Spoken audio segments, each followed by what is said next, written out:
আমাদের যারা ভোট কর্মী রয়েছেন এদের বেশ কিছুটা অংশ শিক্ষক শিক্ষিকারা আছেন, কিন্তু আমাদের মোট যে ভোট কর্মীরা থাকে যেটা যারা ভোট করতে যান তার টোটাল আমাদের পোলিং স্টেশন যে রিকোয়ারমেন্ট আছে তার 120 অর্থাৎ 120% থেকে 125% নির্বাচন করা থাকে, অর্থাৎ বাছে রাখা থাকে, যাদের মধ্যে 20 to 25% রিজার্ভ থাকে।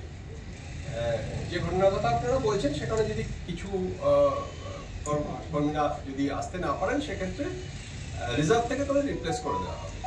আমাদের যে 80,000 অ্যারাউন্ড 80,000 যে পোলিং স্টেশন আছে সেই পোলিং স্টেশন ইনটু 4 আমাদের মোট ভোট কর্মী দরকার হয়। এছাড়া যে 20 to 25% ভ্যারি করে জেলা টু জেলা, হয়তো কোনো জেলায় 22%, 23% এরকম আছে।